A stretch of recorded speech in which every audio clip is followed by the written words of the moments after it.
नमस्कार, मैं यशोदा मेरे चैनल कार्मिक कनेक्शंस में आपका स्वागत करती हूँ। नक्षत्रों की श्रृंखला में आज बारी है नक्षत्र मृगशिरा की। तो चलिए चलते हैं एस्ट्रोलॉजर चारू चंद्रा जी के पास और जानते हैं नक्षत्र मृगशिरा के बारे में। नमस्कार यशोदा जी, मैं बहुत बहुत आभारी हूँ कि आपने मुझे एक बार पुनः अपने चैनल पर अपना ज्ञान साझा करने का मौका दिया। तो आज हम बात करेंगे मृगशिरा नक्षत्र के बारे में। तो मृगशिरा नक्षत्र के बारे में जैसा कि हम देखते हैं कि मृगशिरा में मृग शब्द आता है और मृग हिरण को कहते हैं। तो हिरण की क्या खास बात होती है? हिरण की जो खास बात होती है वो होती है कि हिरण को कुलाचे मारने की आदत होती है, उसका मन कभी स्थिर नहीं रहता। तो इसी वजह से जो भी हमारे मृगशिरा नक्षत्र के जातक होते हैं उनका मन कभी स्थिर नहीं रहता। कभी उनका मन मंगल पे होगा, फिर वो धरती पे आ जाएगा। मीटिंग में बैठे हैं तो घर के बारे में सोचेंगे, घर पर बैठे हैं तो मोहल्ले के बारे में सोचेंगे। तो इस तरीके से इनका मन कभी स्थिर नहीं रहता, जो कि इनके लिए एक बहुत बड़ी समस्या भी उत्पन्न हो जाती है यदि अपने मन को कंट्रोल ना करें तो। दूसरा हम आते हैं इसके नक्षत्र के देवता पे। मृगशिरा नक्षत्र का जो स्वामी देवता है वो है चंद्रमा, और चंद्रमा हमारा मन है। तो एक बार ये बात और पुख्ता हो जाती है कि चंद्रमा मन होने के कारण इनका मन कभी भी एक जगह स्थिर नहीं रहता। पल में तोला पल में माशा। कभी इनका मन ईरान में होगा, कभी इनका मन तुरान में होगा। कभी ये कुछ सोचेंगे, कभी ये कुछ सोचेंगे। कभी इनकी प्लानिंग कुछ होगी, कभी इनकी प्लानिंग कुछ हो। कभी तो ये 9 बजे सो जाएंगे कि भैया 9 बजे जल्दी सोना चाहिए। फिर कभी इनको लगा नहीं अरे यार रात में लेट पढ़ना चाहिए, कभी जल्दी उठना चाहिए। तो इस तरीके से इनकी जो प्लानिंग्स हैं वो चेंज होती रहती है। तो मृगशिरा नक्षत्र में ये थोड़े से गुण जो पाए जाते हैं वो इनको अक्सर नुकसान पहुंचाते हैं।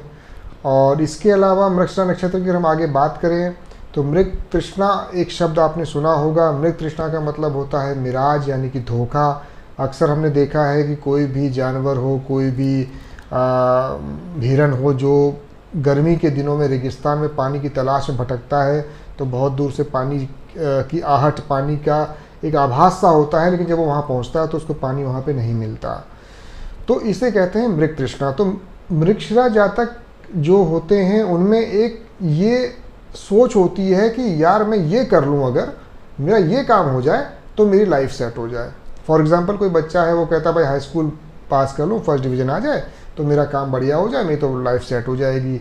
लेकिन जैसे ही वो हाई स्कूल पास करता है तो उसका फिर माइंड सेट चेंज हो जाता है। वो फिर इंटर को देखता है, फिर वो कहता है मेरी शादी हो जाए, फिर वो कहता है मेरे बच्चे हो जाए, फिर मेरा मतलब इनकी लाइफ ये हमेशा एक आभासी चीज़ के पीछे भागते रहते हैं। और जब ये वहाँ पहुँचते हैं, उस चीज़ को पा लेते हैं जिसकी तमन्ना ये करते हैं, तो इनको वहाँ पे धोखा ही हाथ लगता है।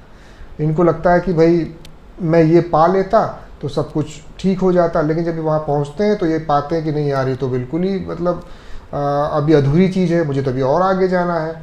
तो ऐसा अक्सर देखा गया कि ऐसे लोग अक्सर प्यार में बहुत धोखा खाते हैं, क्योंकि ऐसा इनको लगता है किसी भी अपने ऑपोजिट सेक्स को देख करके कि यार यही मेरी अंतिम चॉइस है। या किसी भी जॉब में भी ये जाते हैं तो उनको लगता है यार अब ये जॉब मुझे मिल जाए तो मेरी लाइफ सेट हो जाए। लेकिन जब वहाँ पहुँचते हैं तो बहुत ज़्यादा डिससेटिस्फाइड रहते हैं। तो ये मृग तृष्णा टाइप की चीज़ इनके जीवन में बनी रहती है। मृगशिरा नक्षत्र में पैदा हुए लोगों की जो एक अच्छी बात होती है वो ये है कि ये लोग रिसर्चर होते हैं, क्योंकि मृग किसी न किसी चीज़ की खोज में, तलाश में लगा रहता है। आप उसके अंदर एक बेचैनी देखेंगे, एक छटपटाहट देखेंगे।